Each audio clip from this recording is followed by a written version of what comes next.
자, 복습 먼저 좀 진행해 볼게요. 봐봐. 이 그림이 굉장히 중요한 그림이라고 그랬고, 이 그림 안에 굉장히 많은 또 정보가 담겨 있습니다. 봐봐.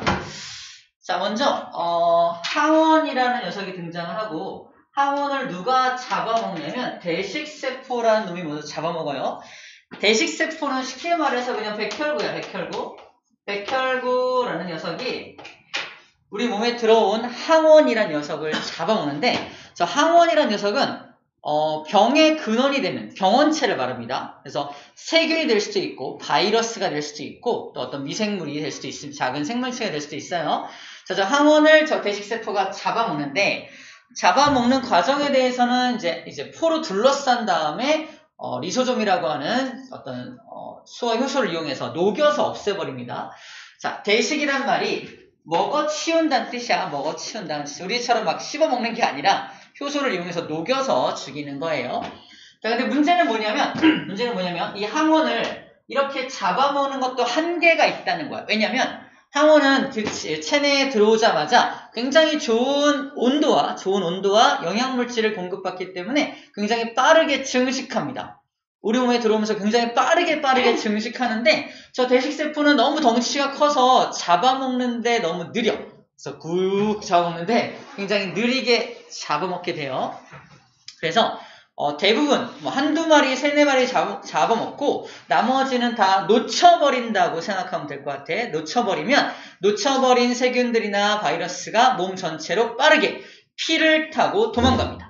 피를 타고 도망을 가요. 막 도망가. 그럼 피를 타고 도망간 것들도 없애야지 병이 나을 텐데, 어떻게 그럼 병이 낫냐? 그걸 얘기를 해줄 겁니다. 먼저 우리 몸속에 들어온 항원을 잡아먹는 이 과정은 지난 시간에 뭐라고 했냐면 비특이적 방어작용이라고 했어요. 우리 몸에 들어온 모든 것들은 다 잡아먹어. 다 잡아먹고, 자, 이제 몸속에 퍼져나간 그 항원들을 없애기 위해서, 자, 결론적으로 만들고 싶은 건 뭐냐면 바로 요 항체라는 놈을 만들고 싶은 거야. 자, 항원이라는 녀석을 없애기 위해서 만드는 게 뭐다? 항체라는 걸 만드는 게 목적이야. 근데 항체가 이 항원에 꼭 맞는 녀석을 만들어야 돼요. 항원에 꼭 맞는 녀석을 만들어야 돼. 자, 이 항체가 어떤 기능을 하냐면 두 가지 기능을 한다 보면 됩니다. 항체가 저 항원과 꼭 들어맞는 모습으로 만들어지면은 저 항원만 골라서 따다닥 달라붙으면 첫 번째, 달라붙으면은 제가 옴싹달싹 움직이지 못하게 만듭니다. 움직이지 못하게 만들어서 피 속 어딘가에 움직이지 못하고 거의 고정돼 있으면 나중에 대식세포가 찾아가서 잡아먹게 만드는 거야. 그렇게 만드는 기능이 첫 번째고, 항체 자체가 항원을 파괴하기도 합니다. 항체 자체가 항원을 이제 못 움직이게 하면서 파괴하기도 해요. 두 가지 기능을 한다 보면 돼요. 그래서 항체가 만들어져서 몸속 곳곳에 퍼진 항원들을 다 잡아갖고 죽이면 드디어 우리 몸에서는 병이 나았다라고 표현하는 겁니다. 그럼 병에 걸렸다는 건 뭐야? 이 항원이 들어와서 몸속 전체에 퍼져가지고 그 병원체들이, 이 항원들이 독성 물질을 막 내뿜어요. 그 독성 물질 때문에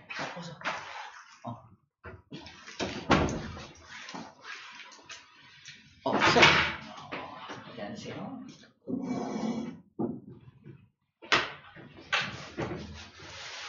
자, 이 페이지야 158페이지. 자, 우리 몸속에 들어온 저 항원들이 몸속 곳곳에 퍼져가서 독성 물질을 막 내보내기 때문에 우리는 몸이 아픈 거야. 독성 물질 때문에. 그래서 우리 몸속에 세균, 바이러스가 퍼지면 왜 아프냐? 저 녀석들이 증식하면서 내뿜어낸 어떤 노폐물들, 독성 물질 때문에 아프다고 보면 돼요. 그래서 결국 그 항원들을 없애버려야지 병에서부터 낫게 되는데, 바로 항체라는 걸 이용해서 완벽하게 낫게 된다. 목표가 항체인데, 항체를 만들기 위해서는 항원에 대한 정보가 필요합니다. 항원에 대한 정보. 그 항원에 대한 정보를 이 대식세포가, 먹어치운 대식세포가 이 항원에 대한 정보를 이렇게 겉표면에 이렇게 내보내고 있는 모습이야. 자, 항원에 대한 정보를 이렇게 내뿜어가지고 보조티림프라는 녀석을 시켜가지고 그 정보를 날라주게 합니다. 그럼 보조티림프가 누구한테 정보를 날라주냐면 첫 번째, 3번이라 쓸게요. 바로 세포 독성 T림프구에게 그 정보를 전달하기도 하고, 두 번째 B림프구에게도 그 정보를 전달하기도 합니다. 이 숫자는 그 정보의 흐름이라고 보면 돼요. 그 정보의 흐름이 가고 있는 거야. 그래서 정보가, 이 항원이 가진 정보를 보조 T림프구를 통해서 전달을 하면은, 먼저 여기 세포 독성 T림프구에게 전달한 그 정보를 이용해서 이 T림프구란 녀석은 그 정보를 가진 녀석만 잡아서 없애버리게 됩니다. 자, 감염된 세포라고 되어 있는데 저 항원 때문에 감염된 세포를 잡아서 없애는 거야. 잡아서 없앱니다. 감염된 세포를 죽이면 병에서 낫게 되겠죠? 그래서 직접 공격하는데 아무 세포나 공격하는 게 아니라 저 항원 때문에 감염된 세포만 공격하는 녀석이 바로 세포 독성 T림프구가 돼요. 자, 두 번째. 자, 이 정보를 전달받은 B림프구 같은 경우는 형질세포라는 녀석과 기억세포라는 녀석으로 두 개로 분리가 됩니다. 분리가 되고, 분화가 된다고 표현하는데, 분화가 돼서 형질세포가 그 정보에 꼭 맞는 항체들을 우르르 만들어서 이렇게 항원 항체 반응, 지금 달라붙어서 붙잡고 있는 모습 보이죠? 이게 피 속으로 뿌려져가지고 그 항원들을 잡아두는 역할을 하게 되고, 저 기억세포는 왜 필요하냐면, 기억세포는 이 정보를 기억하고 있다가 나중에 저 항원이 또 들어오면 굉장히 빠르게 항체를 만들어내기 위해서 기억세포가 존재하게 되는 겁니다. 봐봐. 항원이 들어왔어. 하루. 그걸 잡아먹는데 또 하루. 그죠? 정보를 전달하는데 또 하루. 그죠? 정보를 가지고 B림프구가 그걸 인식해서 두 개로 분화하는데 또 하루. 그죠? 그리고 항체를 만드는데 또 하루. 최소 4, 5일, 5, 6일, 거의 일주일 가까운 시간이 지나야지만 거기에 맞는 항체를 만들어내는 게 우리 몸의 기능이야. 그러니까 우리는 제대로 병이 걸리면 최소 3, 4일, 감기를 제외한 나머지 병들은 최소 3, 4일에서 일주일 넘게 아픈 이유가 항체가 만들어진 데까지 시간이 오래 걸리기 때문에 그래요. 그런데 기억세포를 가지고 있으면 그 항원이 또 들어왔어. 그럼 바로 그 기억세포가 바로 형질세포로 딱 분화가 돼. 바로 항체를 우르르 만들겠지. 바로 항체를 만드니까 얘네들이 증식할 새 없이 바로 죽여버리니까 우리 몸이 병에 걸리지 않게 되는 겁니다. 바로 그게 기억세포의 이제 기능이라고 보면 되겠어요. 우리가 백신을 접종받는 이유도 우리 몸속에 이런 반응이 일어나게 해서 우리 몸속에 그 병원균에 맞는 기억세포들을 우리 몸속에 남겨놓기 위해서 백신이라는 걸 접종을 하는 거야. 여러분 왼팔에 6개, 9개 정도의 이런 자국들 있죠. 그래서 그 자국이 바로 기억세포 개수라고 하면 돼요. 기억세포 내부에 9개가 있구나. 그죠? 쌤은 여기 큰 게 있어요. 큰 거. 기억이 큰 게 있어요. 옛날에는 큰 걸 맞아요. 큰 거. 불주사라 그래서 엄청 아팠던 기억이 나네요. 여러분들은 피부에다 이렇게 딱 찍잖아. 그래서 맞나? 불주사 맞았어요. 저는 그런 거 없어요. 시골에서 자라가지고 막 불주사 맞았어요. 이런 건 없죠? 이렇게 점점점 찍힌 것들이 다 이 기억세포를 만들기 위해서 미리 아주 약화된 병원체 또는 죽은 병원체를 일부러 몸속에 집어넣는 거야. 어린아이한테. 잔인하다. 근데 그 아이가 이런 과정을 거쳐서 항체를 만들어내고 그 항체에 맞춰서 기억세포도 만들어내서 또 나중에 그것이 또 들어왔을 때는 바로 죽일 수 있게 하는 거예요. 뭐 소아마비, 홍역, 볼거리 이런 등등등 여러분들 맞은 것들이 그런 아주 일반적인 아주 오래전부터 우리 인류를 괴롭혀왔던 그런 것들에 대한 백신 접종을 어렸을 때 하게 되는 겁니다. 수두라던가 이런 것들을 하게 되는 거예요. 자, 이런 과정을 거치게 된다 그랬고요. 저번에 마지막으로 말했던 게 뭐냐면 요 보조 T림프구라는 녀석 4번, 이거 5번으로 가겠죠. 그러면은 이 보조 T림프구만 골라서 죽이는 이상한 바이러스가 있다고 했어요. 그죠? 보조 T림프구만 골라서 죽이는 이상한 바이러스가 HIV 바이러스라는 녀석이고요. 저 바이러스가 저 보조 T림프구만 잡아 죽이니까 이 보조 T림프구가 이 정보를 전달할 수 있어 없어? 전달을 못해. 그럼 뭘 못 만들어? 이런 항체도 못 만들 뿐더러 기억세포를 못 만들어냅니다.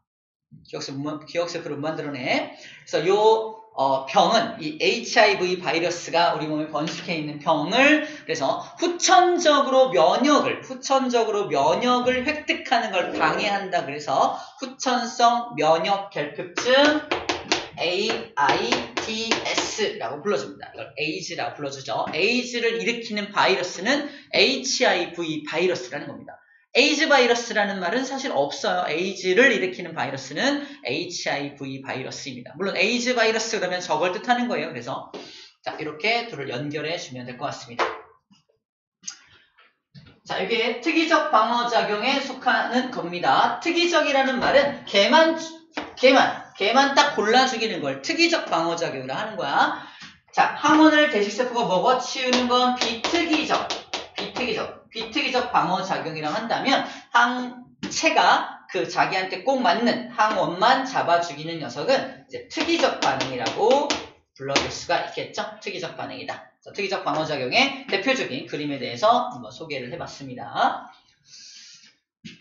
자 이제 항원항체 반응은 바로 이거예요. 방금 말한 요건데 그림으로 앞에 나와 있습니다. 앞장에 이렇게 나와 있어요.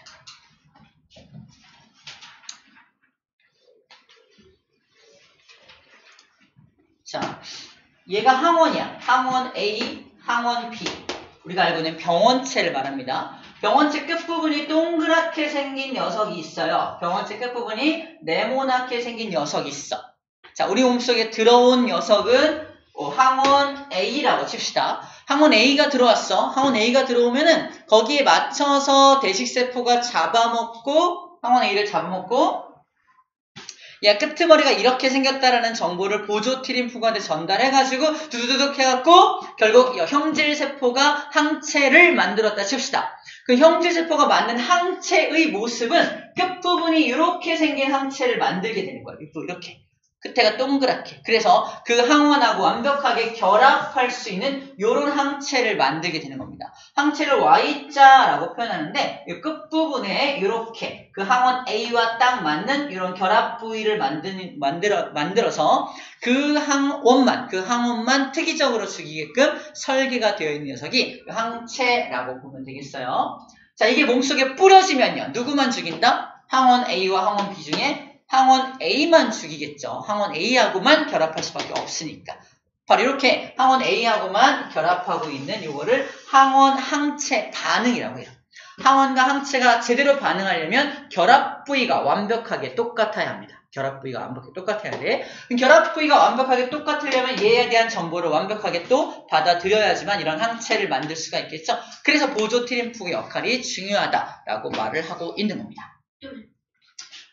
자, 됐죠? 그래서 요 네모난 녀석, 항원 B는 저 항체와 결합하지 못하는 거 보이죠? 그래서 이게 구조가 맞지 않으면 결합하지 못합니다. 자, 이런 걸 항원 항체 반응이라고 해요.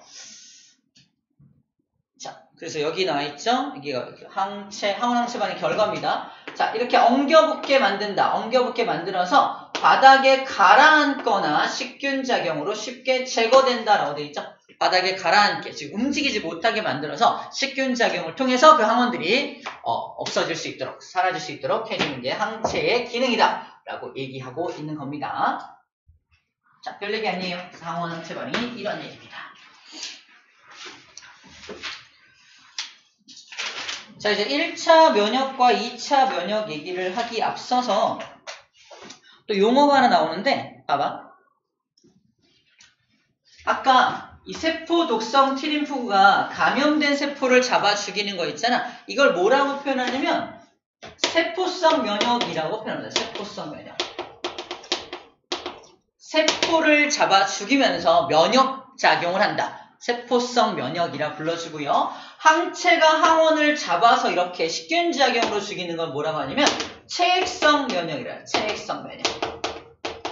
체액성 면역. 그러니까 피를 통해서 면역작용을 한다 그래서 체액성 면역이라는 표현을 쓰게 됩니다. 그래서 세포성 면역과 체액성 면역. 제목이 이거죠. 제목이 세포성 면역, 체액성 면역인데 누가 세포성 면역이고 누가 체액성 면역인지에 대해서 구분을 해주면 되겠습니다. 여기 적혀있긴 하죠. 세포성 면역, 체액성 면역입니다. 체액성 면역은 항체로 하는 걸 말하고요. 세포성 면역은 요 세포 독성 T림프구가 세포를 직접 죽이는 것을 의미합니다. 자, 용어적인 부분들만 정리해주면 되겠어요. 자, 이제 1차 면역 반응과 2차 면역 반응은, 자, 3번입니다. 1차와 2차 면역 반응은, 아까 쌤이 말로 설명했던 부분인데, 항원이 침입하면은 걔가 대식세포가 잡아먹어가지고 보조 T림프구한테 전달해가지고 또 B림프구한테 전달해가지고 이렇게 형질세포와 기억세포를 분화해가지고 항체 만들어서 죽이죠. 여기까지가 1차 면역 반응이야. 굉장히 오래 걸립니다. 오래 걸려요. 하지만 2차 면역 반응은 뭐냐면 2차 면역 반응은 그 기억세포가 있어서 기억세포가 우리 몸속에 남아있어서 똑같은 항원이 침투했을 때 바로 형질세포와 기억세포로 분화가 돼서 다량의 항체를 빠르게 만들어내서 쫙 병을 빠르게 없애는 걸 2차 면역 반응이라고 불러주는 거예요. 자, 이게 5일에서 7일 정도의 시간이 걸린다면 얘를 굉장히 빠르게, 시간이 짧게 항체도 많이 형성돼서 병을 빠르게 치료하는 걸 말합니다. 이걸 그래프로 표현하면 이래요. 그래프로 표현하면 이렇게 됩니다. 자, 항원 A 체크하세요. 항원 A가 첫 번째로 침입하게 되면은 걔를 가지고 이렇게 잠복기라는 게 있어요. 잠복기가 무슨 기관이 되겠어? 잡아먹어서 정보를 전달하고 그런 기관이야. 항체를 아직 만들기 전 단계를 잠복기라 불러주는 거고요. 항체를 만들기까지 굉장히 오랜 시간이 걸리는데 빠르게 많이 만들 수도 없어. 천천히 만들어. 땅땅땅땅땅땅땅. 이 정도까지 만들었을 때 드디어 몸속에 퍼져 있는 항원들이 어느 정도 제거가 되었다 보면 됩니다. 항원이 제거가 되면 더 이상 항체도 필요가 없겠죠. 그때부터 항체의 개수가 또 땅땅땅땅땅땅 줄어들게 되는 겁니다. 거의 0 가깝게 찍고 있죠. 거의 0 가깝게 찍고 있는데 그때 항원 A가 똑같은 항원 A가 또 한 번 침입한다면 이제는 2차 면역 반응이 빠르게 일어나겠죠. 항체가 다량으로 쫙 굉장히 빠른 시간에 항체가 다량으로 잠복기 없이 확 만들어지는 거 보이죠? 여기가 2차 면역 반응의 시작입니다. 이제 다량의 항체가 만들어지기 때문에 빠르게 그 병을 없애고, 자, 다 없앤 후에는 또 천천히 항체의 개수가 줄어들게 되겠죠. 그죠? 얘도 결국 0을 찍게 되겠죠? 몸속에 항체는 필요가 없으니까 0을 찍게 됩니다. 자, 이게 1차와 2차 면역 반응의 차이점이라고 보면 되겠습니다. 자, 그리고 말로 했던 것들을 그래프를 통해서 이제 우리가 찾아낼 수 있어야 됩니다. 어렵지 않습니다. 좋아요. 여기까지가 1차 면역이 뭔지, 2차 면역이 뭔지에 대한 내용입니다. 자, 그래서 우리 몸속에 그렇게 기억세포들을 남겨놓는 작용을 이제 백신, 예방접종 이렇게 말하는 거잖아. 그래서 밑에 나와 있습니다. 백신의 원리입니다. 백신의 원리. 그래서 감염성 질병 예방하기 위해서 주입하는 항원을 포함하는 물질로, 자, 백신은 그 물질이죠. 백신을 맞는다라고 말하는 거니까 백신은 어떤 물질인데 어떤 물질? 그 병원균을 포함한 물질이죠. 병원균을 포함한 물질을 우리 몸속에 집어넣는 거예요. 근데 굉장히 강력한 병원균을 넣으면 어떻게 되겠어? 우리가 병에 걸릴 거 아니야? 그럼 큰일 나겠죠. 병에 걸리지 않도록 약화시킨, 자, 병원성을 제거해서 구조만, 동그란 구조, 그 구조만 이제 있게 만드는 거야.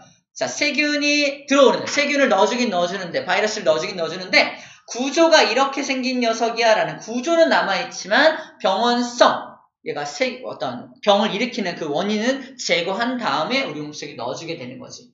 그리고 우리 몸속에 들어온 그 녀석은 식균작용에 의해서 대식세포가 잡아먹고 얘가 이렇게 생겼다는 정보는 표현할 수 있잖아. 그래서 이렇게 생겼다는 정보를 전달해가지고 결국 기억세포까지 만들어내는 게 목적입니다. 병원성을 제거하거나 아예 약화시킨 병원체를 넣어주는 것을 이제 백신 접종이라고 불러주게 됩니다. 또는 독소만을 넣어주기도 한대요. 병원체가 생산한 독소만을 넣어주면 그 독소를 또 인식해서 없애는 또 그런 항체가 만들어질 수도 있습니다. 그래서 병원성을 제거, 약화 또는 독소만을 넣어도 백신으로서 가치가 있다라는 얘기를 하고 있는 겁니다. 자, 그러면 먼저 백신 접종을 하면은 당연히 1차 면역 반응이 일어나겠죠. 며칠 동안 일어나서 우리 몸속에 뭘 남겨놓는다? 포인트는 기억세포입니다. 기억세포를 남겨놓게 해서 나중에 2차 면역 반응이 굉장히 빠르게 일어나서 그 병에 걸리지 않게 만드는 게 우리는 백신의 원리다라고 알고 있으면 되겠어요. 오케이. 아까 그 그림 안에 다 원리들이 숨어 있습니다. 어려운 내용이 아니에요.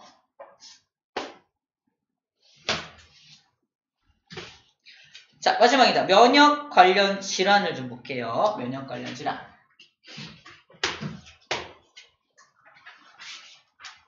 알레르기, 자가면역 질환, 면역결핍이 있는데 면역결핍은 아까 얘기했습니다. 후천성 면역결핍증이 면역이 아예 안 되는 거야. 누구 때문에?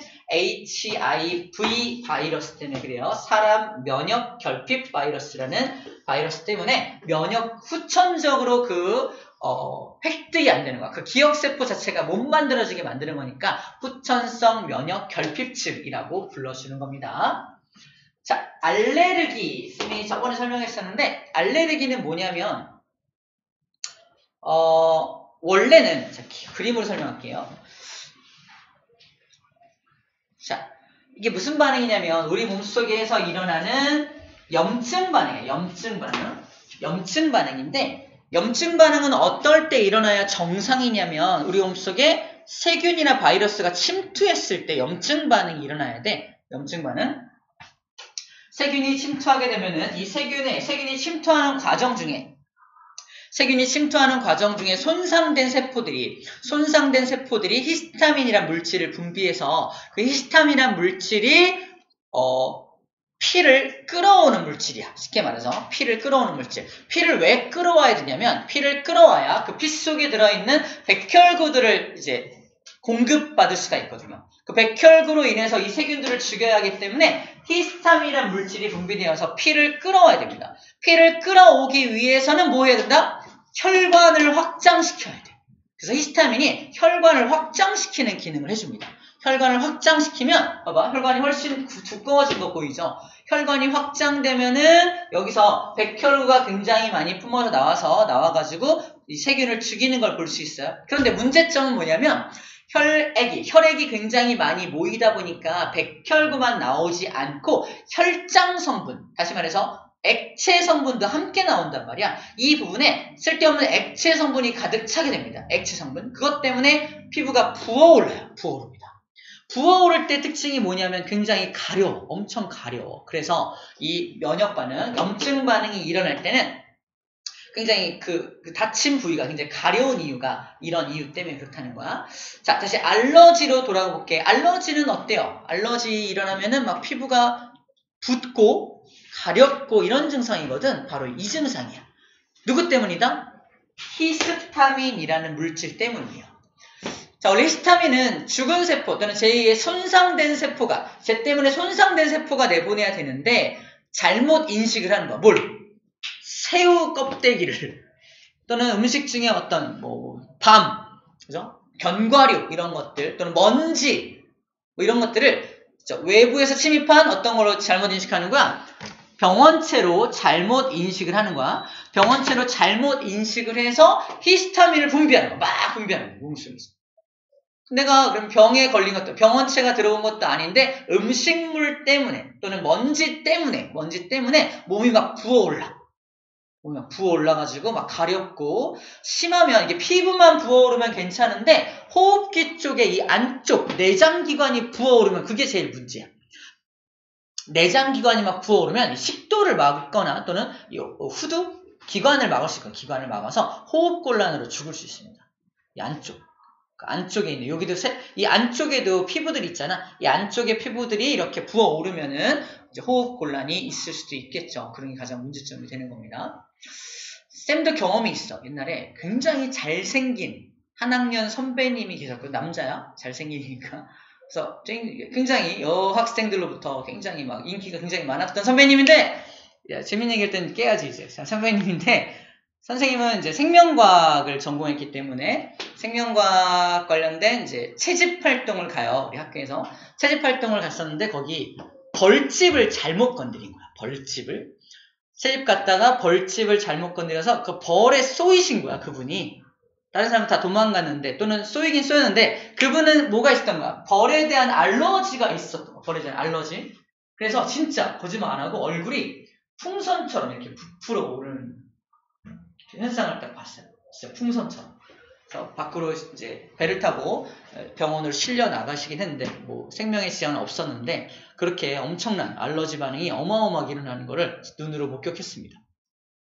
근데 얼굴이 이렇게 부어올랐으니 동그랗게. 그래서 그다음부터는 별명이 많이 이제 잘 이상한 별명이 생기긴 했는데, 중요한 건 그렇게 엄청 많이 부어오르는 현상이 몸 속에서 이쪽 안쪽 내장기관에서 벌어진다면 굉장히 더 큰 생명까지 위험할 수 있는 것이 일어날 수 있다는 얘기입니다. 그래서 우리가 알러지가 일어나는 사람들은 약국 가서 무슨 약을 사는지 알아? 들어봤을걸? 항히스타민제라고 돼 있어요. 알러지약 주세요 그러면은 히스타민이 분비되지 않도록, 또는 분비된 히스타민을 없애주는 그런 약을 먹게 되거든요. 그래서 항히스타민제가 알러지를 없애는 약이다 라고 보면 됩니다. 저 히스타민의 물질을 기억해 주셔야 해요. 오케이. 자, 다시 돌아가서, 그래서 면역질환에는 이렇게 알레르기라는 것이 있는데, 다른 말로 알러지라고도 하죠. 알레르기라는 녀석은, 자, 알레르기성 비염, 아토피, 천식 같은 것들을 말하고요. 이런 여러 가지 물질, 꽃가루, 진드기, 먼지, 음식물 등이고요.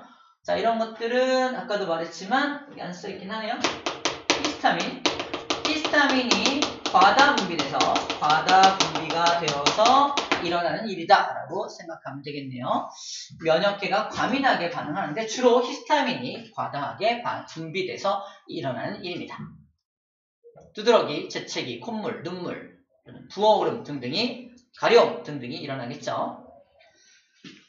자, 그 다음 자가면역질환이라는 면역질환은 뭐냐면, 원래 자기 몸이야. 내 몸인데 면역계가 잘 살다가 몇 살 이후부터 내 몸의 일부를 공격하기 시작하는 게 자가면역질환이야. 내 몸의 일부를 공격해. 주로 관절 같은 데를 공격을 많이 하거든. 그래서 류마티스 관절염 들어봤나요? 류머티슨 관절염 이런 것들인데, 면역세포가 연골을 파괴하여 생기는 질환이다. 쉽게 말해서 내 몸속에 있는 백혈구들이 어느 순간부터 미쳐가지고 내 관절을 연골을 잡아먹는 거야. 식균작용으로 녹여버리는 거야. 연골이 다 달아버리겠지. 운동을 해서 달아버린 게 아니라 내 몸속에 있는 백혈구들이 내 연골을 잡아먹고 있는 거야. 그게 이제 류머티스 관절염이야. 물론 남자한테도 많이 일어나는 질환이긴 한데 여자들한테 좀 더 많이 일어나는 것으로 알고 있어요. 곧 배우겠지만 여성 같은 경우는 맨 끝에 성염색체가 XX고 남자 같은 경우는 XY인데, 이 X염색체가 면역을 담당하는 녀석이야. 여자는 몇 개 있어? 무려 2개나 있잖아. 그래서 좀 더 면역이 좀 더 강해서 이런 자가 면역 질환이 좀 강한 것으로 되어 있습니다. 또 일반적으로 여성이 남성보다 약간 수명이 길다고 하죠. 이것도 이런 면역 체계에서 그 답을 찾는 사람들이 있어요. 면역 체계에서 답을 찾는 사람이 있습니다. 물론 사회적으로는, 풍자적으로는 남자가 이제 한눈 팔다가 이제 차에 치거나, 예쁜 여자를 보고 한눈 팔다가 차에 치거나 뭐 이런 것들 때문에 남자 수명이 평균적으로 작다라고 말하는 사람들도 있지만, 쌤은 절대 그러지 않으니까. 이제 안 졸리죠? 좋아요. 자, 이렇게 해서 면역 관련 질환까지 알아봤습니다. 우리 문제 좀 풀고 갈게요. 페이지 160쪽입니다. 160쪽 문제 좀 풀고 갈게요.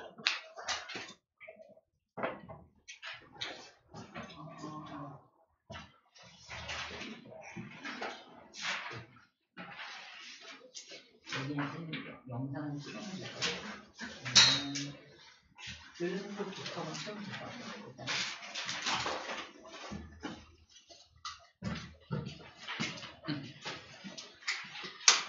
해줬냐?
문제는 약간 다를 수 있어서 한 번은 풀었을 것 같아서 하나 더 볼게요. 다음 거는 이거 아니에요?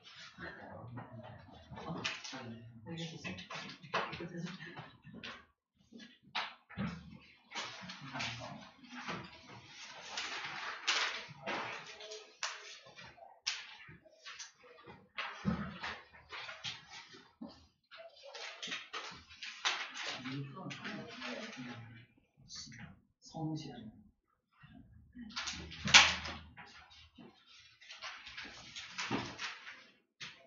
됐어? 저거 됐어?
상시하고 나왔습니다. 맞아, 이것도 뜨개질 방어적인 속하긴 하는 거지. 여기서 오는 거는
다 됐죠? 마무리하고 싶시다.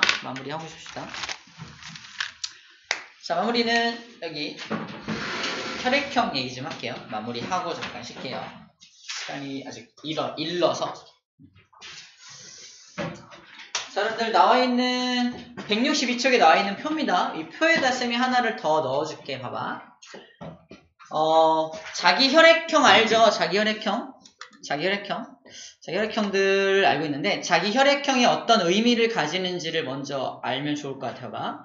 쌤 같은 경우는 B형이거든요. B형. 딱 봐도 B형 맞죠?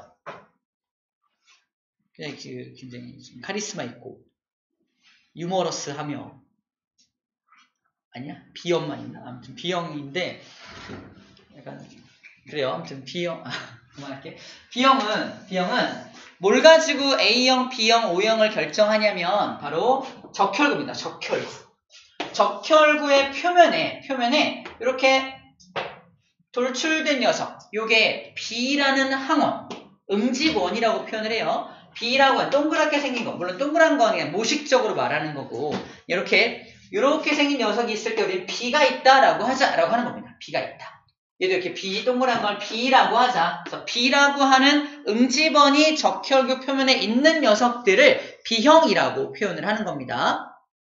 A형은 응집원으로 뭐가 있는 거? 적혈구 표면에 A라고 하는 이런 응집원을 가지고 있는 녀석을 A라고 불러줍니다. 여기 응집원이라는 표현이 있죠. 응집원이라는 표현을 왜 쓰는지는 뒤에 설명할게요. 봐봐. 일단 응집원이라는 녀석을 가지고 있다라고 먼저 보면 될 것 같고요. 그 다음에 O형 같은 경우는 그 응집원이 없는 거야. 없는 게 O형입니다. 그래서 A, B형 같은 경우는 둘 다 가지고 있는 게 A, B형이야. 자, 일단 요거는 기본적으로 깔아놓은 상태에서 자, 일단 O형이란 말은 옛날에는 제로야, 제로. 그래서 아무것도 없기 때문에 제로란 뜻으로 썼었는데 숫자 0이었어. 원래 숫자 0. A형, B형, AB형 얘는 제로형이었거든 원래는. 근데 이게 다른 건 다 알파벳이고 얘 혼자 숫자니까 얘를 그냥 O형으로 바꿨다고 생각하면 돼요. 그렇게 해서 A, B, O식이 탄생하게 된 건데요. 자, 중요한 건 이제부터야. 봐봐. A형, B형, AB형, O형을 이렇게 정했다고 한다면 그 사람 몸속에는 그 응집원에 대항하는 뭔가 항체와 같은 물질이 존재한다는 거야. 다시 말해서 쌤이 B형인데 A형 혈액형이 내 몸속에 들어오면 어때? 안 돼. 안 됩니다. 안 된다는 말은 무슨 말이냐면 나는 B형인데 이상한 뾰족뾰족한 걸 가지고 있는 저 적혈구가 내 몸속에 들어오면 내게 아니지. 내게 아니기 때문에 걔를 잡아 죽여야 돼요. 일종의 뭐야? 일종의 면역 반응이야. 그래서 아무에게나 수혈할 수 없는 것도 이 면역 반응 때문에 아무에게나 수혈할 수 없다라고 보면 됩니다. B형 같은 경우는 A형이 함부로 들어오면 안 되기 때문에 A형이 들어올까봐 A를 죽이는 항체가 몸속에 있어요. B형은 A를 죽이는 항체가 몸속에 들어있습니다. A를 죽이는 항체를 우리는 뭐라고 한다? 알파라고 불러주는 거야. A를 죽이기 때문에 알파라고 불러줍니다. 알파. 저기 알파라는 녀석을 가지고 있다는 겁니다. A가 뾰족뾰족하잖아. 걔를 죽이는 항체이기 때문에 끝에가 뾰족한 형태의 항체가 알파라는 항체예요. 물론 뾰족하다, 둥글다는 모식적인 표현입니다. 그래서 나는 둥근 걸 갖고 있기 때문에 뾰족한 걸 죽이면 다 죽여버릴 거야! 하면서 내 몸속에 들어있는 항체가 알파라는 항체를 갖고 있어야 하는 거죠. 내 몸속에 B형이 베타를 갖고 있으면 큰일 나겠죠. 그죠? 베타는 자기가 자기를 죽일 거 아니야. 그러면 안 돼요. 그래서 알파만 가지고 있는 게 B형입니다. 정리하면 B형은 응집을 일으키는 원인 물질로 B를 갖고 있다면 응집을 일으키는 작은 물질로 응집소로 뭘 갖고 있어야 돼? 알파를 갖고 있어야 돼. 딴 놈이 들어오면 죽여야 되니까. 그래서 응집원은 B를 가지고 응집소로는 알파를 가지고 있는 게 B형의 특징입니다. 다 똑같은 원리야. 자, A형이야. A형은 응집원으로 뭘 가진다? A를 가지겠죠. 그럼 B가 들어오면 죽여야 될 거 아니야? 그래서 베타를 가지고 있는 거예요. 베타를 가지고 있는 게 바로 A형의 P 속에 들어있는 겁니다. 자, 얘네들은 다 항체잖아. 항체니까 어디에 존재하겠어? 항원은, 응집원은 적혈구 표면에 존재한다며. 항체들은 어디 존재하겠어? 항체니까 피 속에 돌아다니고, 피 속 어디? 혈장 성분에 돌아다니고 있는 게 저 응집소들입니다. 응집소. 응집소는 어디 있니? 그러면 혈장에 있어요 라고 말하면 돼. 응집원은 어디 있니? 그러면 이건 적혈구 표면에 있어요. 이렇게 장소를 말해줄 수 있어야 되는 겁니다. 자, 이제 AB형으로 가보자. AB형 같은 경우는 자기 몸속에 자기 적혈구 표면에 A도 있고 B도 있잖아. 그러므로 응집소가 있으면 돼, 안 돼? 알파도 있으면 안 되고 베타도 있으면 안 돼. 하나라도 있으면 안 됩니다. 하나라도 있으면 달라붙어서 얘를 옴싹달싹 못하게 할 거 아니야. 산소 운반 못합니다. 얘 적혈구 기능을 못하는 거야. 응집소가 달라붙으면 꼼짝 못하니까. 그래서 얘는 알파도 없어야 되고 아무것도 없어야 돼. 그래서 AB형 같은 경우는 응집소가 있냐 없냐? 없습니다 하는 겁니다. AB형 있나요? 괜찮아. 잘못된 거 아니야. 우리 집에 6가족인데 나 빼고 다 AB형이에요. 대박이죠. 다 AB형이에요. 그래서 맨날 아빠 그래요. AB형. 이해 못하는 사람이 많네요. 아무튼 AB형입니다. 자, AB형에서 이런 특징을 가진다는 거야. 두 번째. 네 번째. 마지막. O형 같은 경우는 제로형이니까 뭐가 없다? 적혈구 표면에 아예 응집원 자체가 없는 거야. 그래서 아무것도 없는 제로형이라고 불러주는 겁니다. 근데 O형 같은 경우는 아무것도 없으니까 A가 들어오든 B가 들어오든 다 다른 녀석이지. 나와 다른 녀석이니까 다 죽여야 되죠. 그래서 A를 죽이는 거, B를 죽이는 걸 다 가지고 있는 게, 즉 알파, 베타를 다 가지고 있는 게 O형의 특징이다 라고 보면 됩니다. 됐나요? 이런 특징을 가지고 있구나 라는 거고, 뒤에 RH가 따로 정리되어 있긴 하는데 여기서 바로 정리하면 더 좋을 것 같아서 여기다 써놓으세요. RH라는 혈액형이 있어요. RH 플러스가 있고요. RH 마이너스라고 하는 혈액형이 있습니다. 여기는 두 줄로 이렇게 보세요. 두 줄로 긋는 이유는 뭐냐면 ABO식 혈액형을 결정하는 염색체가 따로 있고요. RH식 혈액형을 결정하는 염색체가 따로 있어. 무슨 말일까? 따로 있다는 것. 서로 영향을 전혀 끼치지 못합니다. 그래서 나는 B형이니까 RH 플러스 이런 거 없다는 얘기야. 그래서 다 독립적으로 작용한다는 뜻입니다. 자, RH 플러스는 플러스니까 응집원이 있다는 뜻이거든요. 그래서 RH라는 응집원을 가지고 있는 녀석이야. 얘도 역시 적혈구 표면에 RH라는 응집원을 가지고 있습니다. RH-는 RH 응집원을 가지고 있지 않은 녀석을 말합니다. 자, 그러면 얘는 자기 몸속에 RH 응집소가 있어야 돼? 당연히 없겠죠. RH 응집소가 없어야 하는데 RH- 같은 경우는 자기 표면에 RH 응집원이 없으니까 RH 응집소가 있어야 하는데, 잘 들어. 있어야 하는데 처음에는 비활성 상태로 있다가 어떨 때 이 RH 플러스가 한번 건드리면 얘를 한번 건드리면 얘가 깨어납니다. 깨어나요. 그것을 알파, 베타, 감마라고 하는 응집소를 가지게 됩니다. 이걸로 활성화가 됩니다. 조금 이르긴 한데 그래서 한번 볼게요. 무슨 말이냐면 엄마가 임신을 해요. 엄마가 임신하는데 엄마가 RH 마이너스야. 근데 아빠가 RH 플러스다. 그래서 아이가 아이를 가졌는데 아이가 RH 플러스 아이를 가진 거야. RH 플러스 아이를 가졌다. 아니다. RH 마이너스야. RH 플러스, RH 마이너스. 자, RH 마이너스를 가졌다.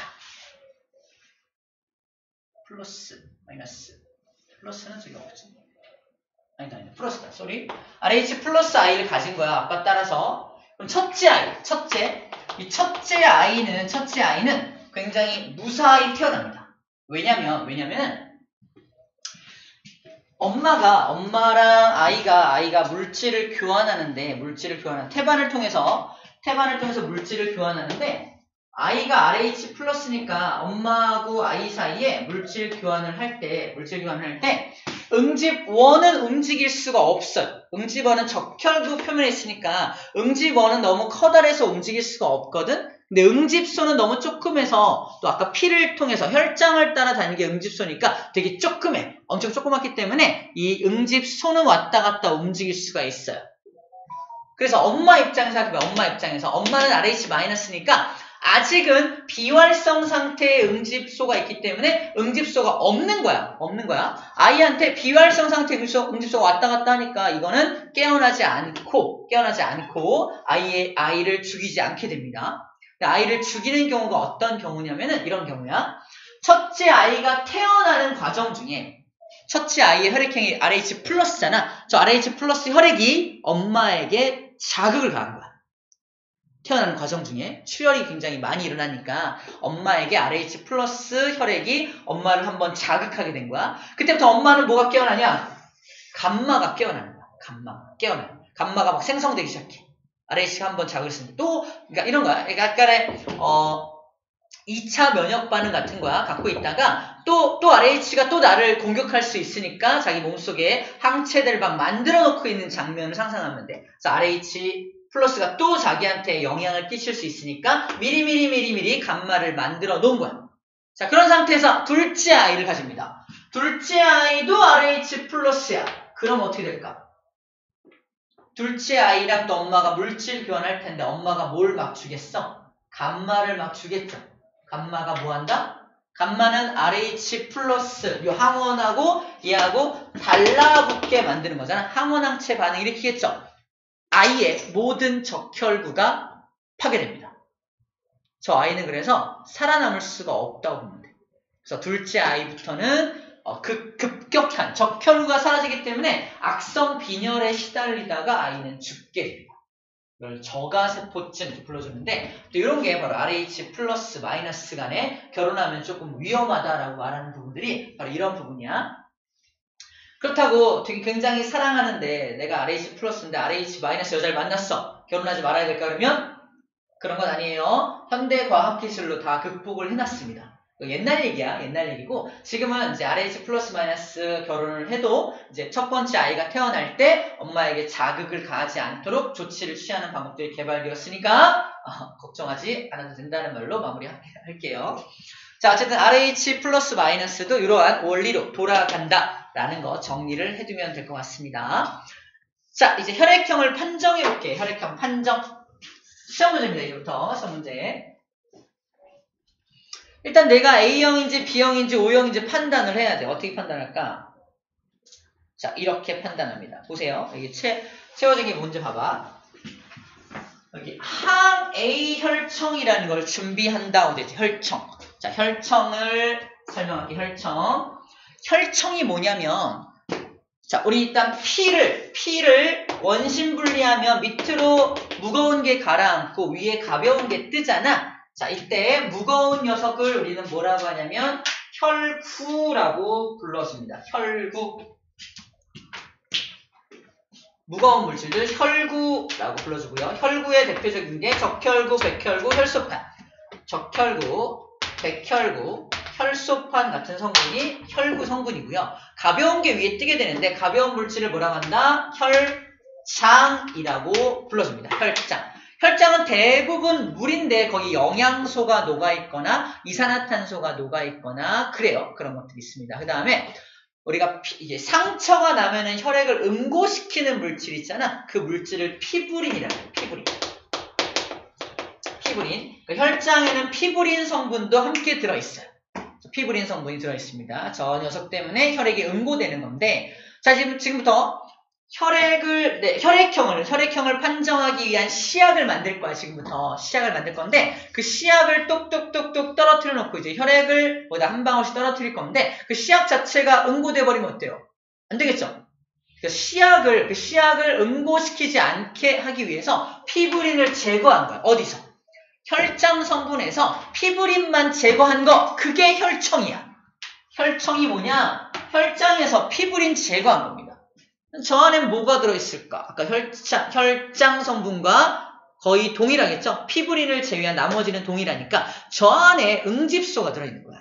자, 혈청을 준비한다는 건 뭘 준비한 거다? 응집소를 준비한 거예요. 응집소. 근데 어떤 응집소를 준비했냐? 항 A니까 A를 저항하는, A가 들어오면 죽여버리는 그런 응집소를 준비한 거니까 저 안에 뭐가 들어있다? 알파가 들어있다라고 생각하면 됩니다. 그래서 이 안에는 응집소 알파가 들어있어라는 거예요.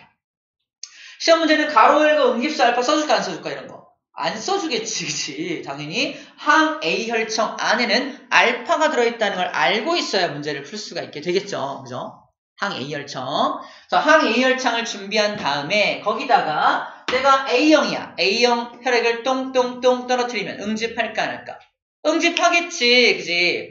얘는 항 A 혈청에 응집을 했네. 오케이. 그러면 A라는 응집원을 가지고 있네. 그럼 얘는 A형이거나 AB형이겠죠. 그죠? 둘 중에 뭘까? 추가 실험을 해야겠네요. 항 B혈청을 준비합니다. 항 B니까 뭐가 들어있을까? 베타가 들어있겠네요. 자, A형 혈액형, 이 사람을 베타에다가 떨어뜨리니까 어떻게 해요? 응집을 안 하죠?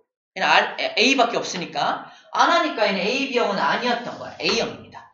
자, 이렇게 내가 A형이라면은 항 A혈청에는 응집을 하지만 항 B혈청에는 응집을 안 하겠지. 그럼 A형인 거야. 둘 다 반응하면 AB형이지. 그래서 둘 다 반응하는 게 AB형이 되는 겁니다. 항 B에만 반응하면 B형이겠지. 그죠? B형이겠죠. 그래서 B형은 항 B, 즉 응집소 베타에만 이제 반응을 하게 되는 거야. 반응한다는 건 응집 반응. 이렇게 막 응집해서 막 이렇게 서로 뭉쳐져가지고 막 이렇게 막 뭐랄까 알갱이 같은 것들이 막 만들어지는 게 응집 반응이거든요. 응집을 하게 됩니다. 이렇게 만들어져요. O형이라면 내가 O형 혈액균을 딱딱딱 떨어뜨리면 O형은 응집원 자체가 없잖아. 그러니까 알파에도 반응 안 하고 베타에도 반응 안 할 테니까 응집 반응 따위는 일어나지 않게 되겠네요. 이렇게 해서 A형, B형, AB형, O형을 판단하는 겁니다. 자, 이렇게만 나오면 너무 쉽겠죠? 그래서 좀 어렵게 나오는 건 뭐냐면 이렇게 나옵니다. 자, 이거로 하면 안 되긴 하는데 봐봐, 이렇게 나와요. 똑같이 여기다 써놓고 이게 항 A라고 나오지 않고 여기서 그냥 A형 혈청이라고 써줍니다. A형 혈청. 자, A형 혈청은 뭘까? A형 혈청은 아까 그거야? A형한테서 뽑아낸 혈청이야, 그냥. 그럼 뭐가 들어있겠어? 베타가 들어있겠지. 그래서 이거 대신에 뭘 쓴다? A형 혈청을 쓰는 거야. A형 혈청이 다른 말로 항 B 혈청인 거야. 그래서 맞죠? 그래서 이게 항 A, 항 B라고 나와 있는지 A형 혈청, B형 혈청이라고 나와 있는지 잘 구분하지 않으면 무조건 틀리는 문제입니다. 이런 것들이 조심해 줘야겠죠. 조심을 해야 되는 부분들입니다. 어디서 낚시질 할지 알겠죠? 어디서 우리가 주의해야 될지 알겠죠? 얘는 뭐가 되겠어? B형 혈청이 되겠죠? B형 혈청이 됩니다. B형 혈청이니까 이 안에는 알파가 들어있겠네요. 그죠? 알파가. 이거 똑같아. 응집수 알파, 베타가 들어있는 건 똑같은데, 이제 이걸 항 A라고 써있는지, B형이라고 써있는지 체크해서 찾아줘야 합니다. 나머지는 똑같은 과정으로 해주면 됩니다. 자, 이거를 알고 있다면 이제 수열 관계를 이해할 수 있습니다.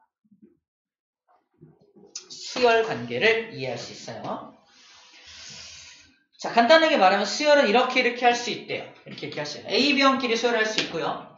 B형끼리 수열할 수 있고, O형끼리 수열할 수 있고, A형끼리 수열할 수 있고, 당연히 같은 혈액형이면 수열이 가능하겠죠? 자, 근데 문제는 뭐냐면 다른 혈액형끼리 수열할 수 있냐 없냐입니다. 자, 여기서는 뭘 먼저 우리 생각해야 되냐? 수혈을 왜 하는지. 수혈 왜 하지? 수혈하는 이유가 뭐지? 피가 부족해서? 맞죠? 수혈을 해주면 내가 이 사람한테 수혈한다. 왜 해주는 거냐? 그 사람한테 혈장을 공급하는 걸까? 아니야, 혈장보다 더 시급한 게 있어요. 바로 적혈구야, 적혈구. 적혈구가 공급이 돼야 산소가 운반이 돼서 살아남을 거란 말이야. 적혈구가 부족하니까 이 사람 죽어가는 거라고. 산소가 운반이 안 돼서. 오케이? 그래서 적혈구를 공급하는 게 포인트야, 목적이야. 적혈구가 적혈구가 살아남아야 합니다. 수혈은 내가 공급한 적혈구가 살아남아야 돼. 내가 B형이잖아. B형인데 A형이 죽어가. 자, A형이다. 있죠? 죽어! 한이가 죽어가고 있어. 주연이 죽어가고 있어. 자, 막 수혈해주게. 내 피 가져가! 막 그러고 있어. 괜찮을까? 볼게. 쌤이 준 B형 응집원은, 쌤이 준 요 적혈구에는 B라고 하는 응집원이 이렇게 들어있을 거 아니야? 여러분들 몸속에 뭐가 들어있어? A형이니까 베타가 베타가. 쌤은 뭘 준다고요? B를 준다고. 그럼 베타가 있는 너희들한테 이걸 줘봤자, 주자마자 어떻게 돼? 다 죽습니다. 맞죠? 여러분 몸속에는 베타가 들어있는 사람들이야, A형은. 그러므로 내가 B를 아무리 줘봤자 쓸모가 없다니까? 다 죽어버린다니까? 얘가 살아남지 못해. 그래서 수혈이 안 되는 거야.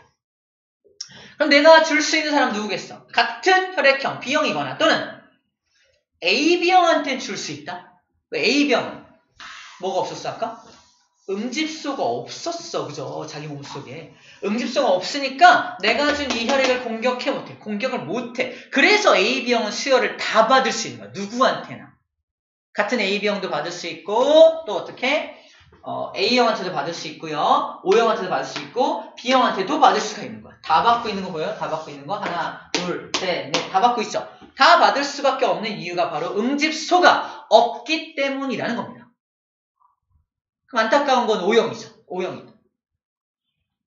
O형이네요. 한 명밖에 없네. 안타깝다고 말한 건 미안해. 근데 안타깝다기보다 그냥 특이한 것도 아니다. 뭐야? 자, O형 봐봐. 자, O형 같은 경우는 자기 몸속에 뭐가 있냐면 알파랑 베타를 둘 다 가지고 있죠. 그죠? 자기 몸속에 O형은 응집원이 없으니까 또 다른 게 들어오면 다 죽여야 되니까 알파, 베타를 다 가지고 있는 놈이야. 그러므로 A형이 준다 그러면 죽여. 그죠? B형이 줘도 다 죽여. AB형이 줘도 죽입니다. 같은 O형끼리만 그래서 수혈이 가능한 거예요. 이해됩니까? 자, 지금 쌤이 말한 건 대량으로 수혈할 때 이렇게 되는 거예요. 자, 근데 문제는 뭐냐면 이제 아까 소량 수혈 봐봐. A병 같은 경우 모든 사람으로부터 다 혈액을 공급받을 수 있다 그랬잖아. 근데 문제점도 있어. 너무 대량으로 많이 수혈하면 또 문제가 생길 수 있습니다.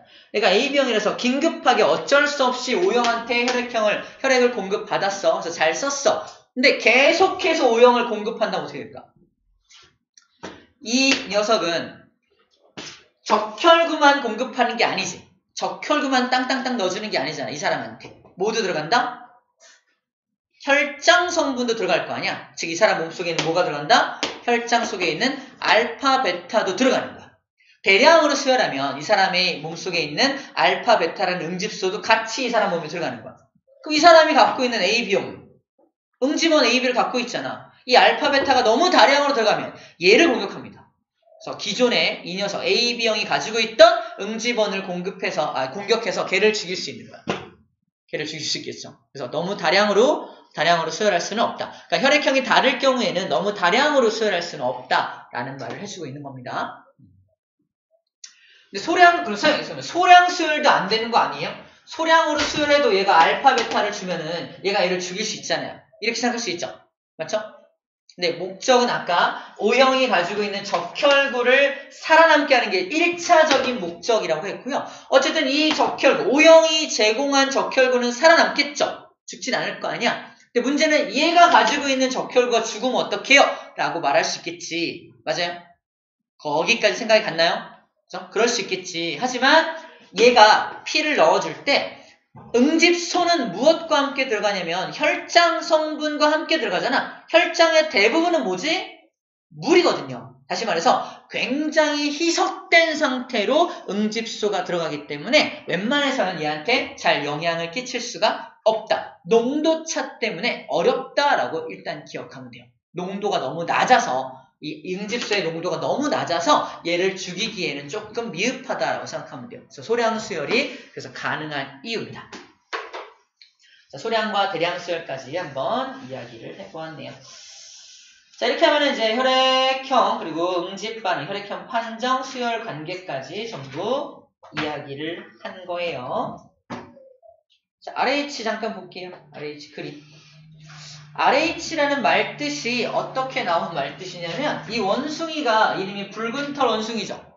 이 붉은 털 원숭이가 이제 레서스 몽키 그래서 레서스 그래서 이 녀석으로부터 따온 이 녀석에서 비롯된 혈액형이 바로 RH 혈액형이에요. 그래서 붉은 털 원숭이에서 비롯된 어떤 이 녀석의 기원이다 라고 생각하면 됩니다. 그래요. 그래서 붉은 털 원숭이가 가지고 있는 항원을 인식해서 자, 토끼한테 이 적혈구를 지금 주사하고 있는 모습이야.